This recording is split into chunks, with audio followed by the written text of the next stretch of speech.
他搬进这间老公寓时，是个晴朗的下午。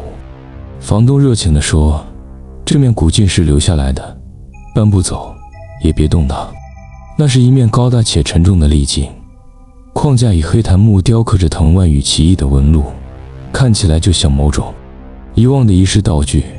他只是点点头，没放在心上。毕竟这是他人生新阶段的开始，刚离婚，想重新开始。他把镜子留在卧室角落，平时挂着衣物，很少看。直到某天晚上，他失眠起身喝水，恍惚间路过卧室，余光掠过镜子，他停住了。镜中有个人站在那，是他自己，但神情空洞，眼神死寂，嘴角微微上扬，像是在嘲讽。他愣住，转身看了空荡荡的房间一眼，再回头看镜子，倒影已恢复正常。他摇摇头，安慰自己是太累。隔天，他站在镜前整理妆容，却发现一件奇怪的事，他的动作镜中竟延迟了半秒才跟上。他抬手，镜中才慢半拍跟住台。他转身，倒影仍直视着他，直到2秒后才缓慢扭动身躯。他怔怔地站着，浑身起鸡皮疙瘩。那一瞬间，他确信镜子里的他不是他。他猛地用布盖住镜子，不再照他。可事情没有因此结束。某个凌晨3点，他被一阵咔啦咔啦的声音惊醒，像是什么在玻璃上刮，声音来自镜子。他颤抖地打开手机电筒，布下竟浮起一个清晰的手印，从里面映出的五指张开，死死压在镜面上。他再也忍不住，请人来搬镜子。但那2个搬运工一进卧室就站在镜子前发愣。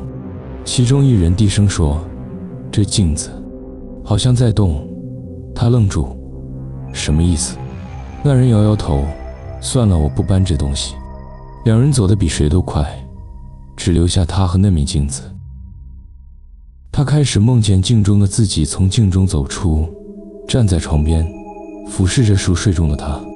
他无法动弹，只能睁眼看着那张和自己一模一样的脸，却流露出一种陌生的恶意。他越来越崩溃，开始录影，想证明镜子真的不对劲。某晚，他将手机对准镜子整夜录影。隔天打开来看，他愣住了。凌晨3点，画面开始扭曲，镜中出现一个模糊的人影，一步步走向镜面，然后停下，缓缓抬手。镜中的他也抬手对上，却是颠倒的动作，就像正在模仿他的恐惧。最后一帧，镜中那个他抬头，对着镜头笑了。那个笑容，他这辈子都没见过了，空扭曲。他崩溃尖叫，把镜子砸得粉碎，碎片散落一地。他瘫坐在地上大口喘气，以为终于结束了。但当他抬头瞥见镜片的一角，他看见自己坐在原地，脸上没有泪痕，却嘴角上扬，缓缓地站了起来。现实中的他却一动也动不了。庞佛那个他终于走出来了。有些镜子不只是映出你长什么样，他看的是你不敢看的那部分，你压抑的情绪，你的秘密，你最深层的恨与恐惧。你以为砸碎它就能摆脱，不，你只是放它出来了。呼吸声之外，是谁还没离开？他在网络上买下那面镜子，只是因为觉得旧物有味道。它来自一场老物拍卖会，说是某个古宅的遗物。他没想太多，放进新家后就摆在玄关，刚好用来检查出门前的仪容。那是一面椭圆形的壁镜，银框斑驳，镜面微微泛黄，像是永远附着一层淡淡的雾。起初一切都很正常，直到他开始注意到一件小事，每次出门前照镜子时，镜中的自己眨眼的频率总慢了一点。他一开始以为是玻璃折射角度的错觉，或是睡不饱，但那种延迟明明只是0点几秒，却令人莫名焦躁。他他试着快速晃头、拍手，做些动作来测试，倒影总会落后那么一下。他开始避开照镜的眼神接触，甚至把玄关灯换成昏黄的小灯，让那面镜子不再如此清楚。直到某天晚上，他下班回家，门一打开，就看见镜子里的自己背对着玄关，站在客厅深处。他的心猛地一缩，现实中的他还站在门口，可镜中那个他，庞福早已回家。当他踏入屋内，镜子里的倒影却始终没有转身，只是站在原地，头微微歪着。庞福在听他走近的声音，他鼓起勇气绕到镜子前面，想直接看清。可当他站定时，镜中的自己正站得笔直，双眼紧紧盯着他，眼神中没有一丝情感。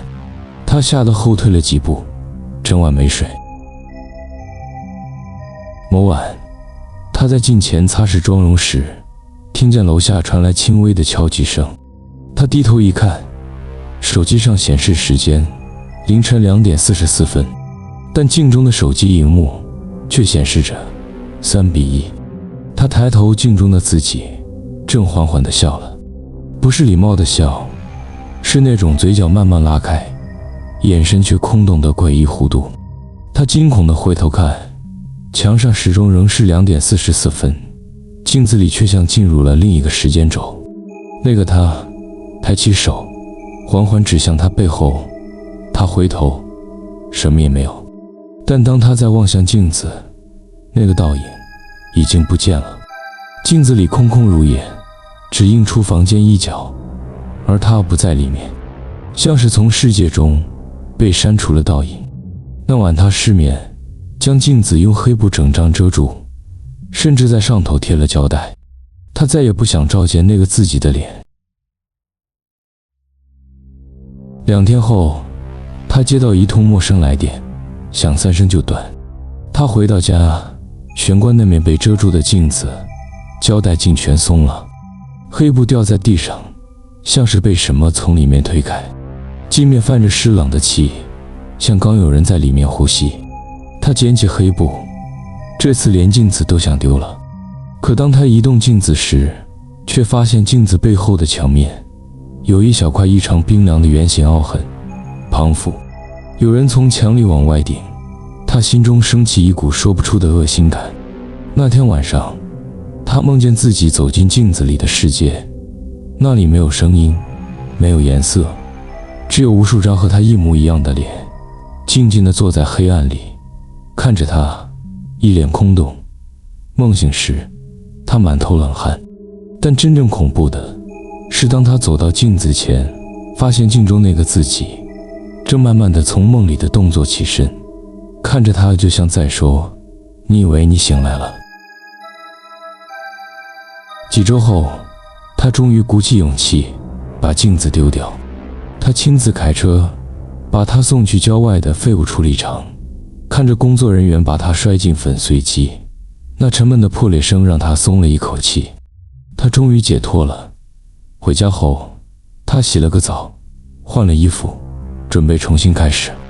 但当他经过电视机黑屏反光时，他的身影没跟住走。那一瞬间，他全身僵硬。黑屏里的自己站在原地，脸朝下，双臂笔直垂落，完全没有跟住他的动作。他才明白，也许真正走出镜子的不是他。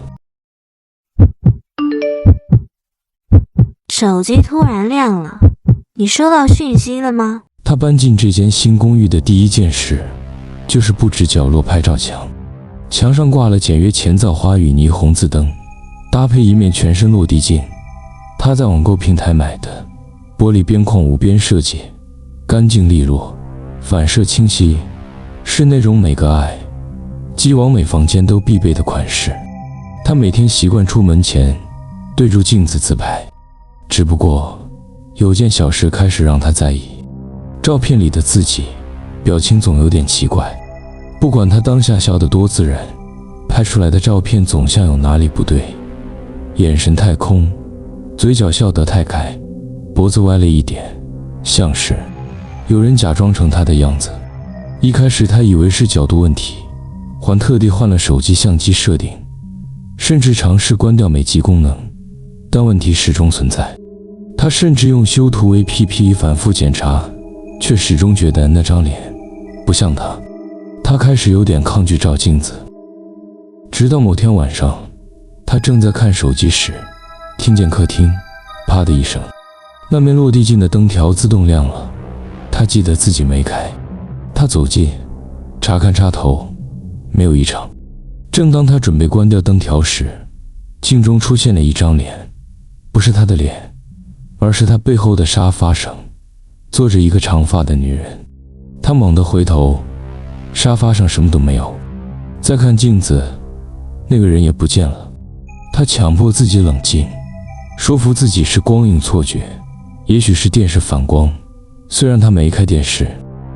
隔天，他试图录影测试。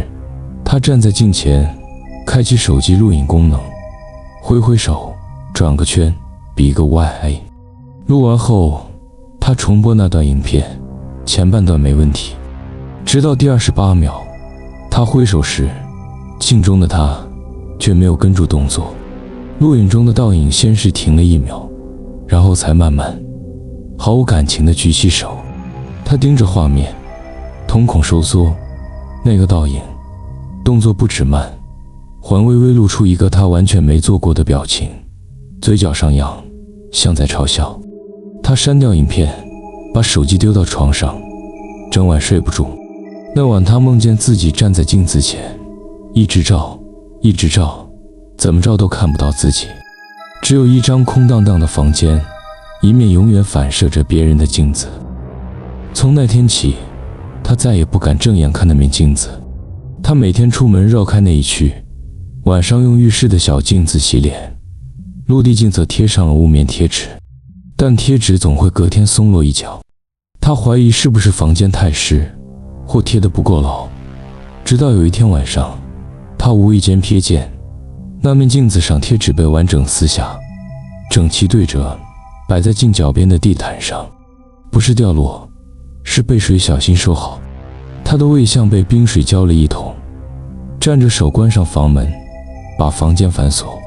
凌晨3点，他被一阵咚咚声吵醒，声音来自门外，他以为是楼上的邻居，直到手机荧幕亮起，传来一则讯息：你不打算开门吗？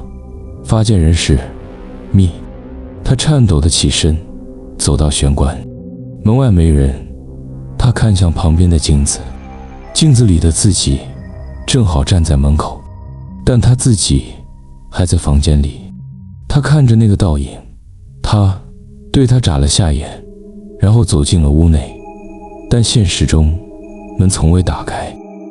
第二天，他搬出了公寓，连镜子都没碰，丢下整间屋子就走。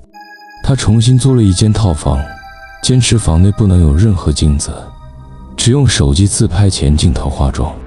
2周后，他无意间打开手机相簿，发现有一张自拍他从没拍过。画面中是他坐在原本那面镜子前，双眼直视镜头，脸上没有表情，嘴角缓缓上扬。他吓得把手机摔在地上。画面自动关闭前，他看见照片下方的地点标签是你现在的位置。你真的一个人听完了吗？如果你有勇气，订阅我听更多吧。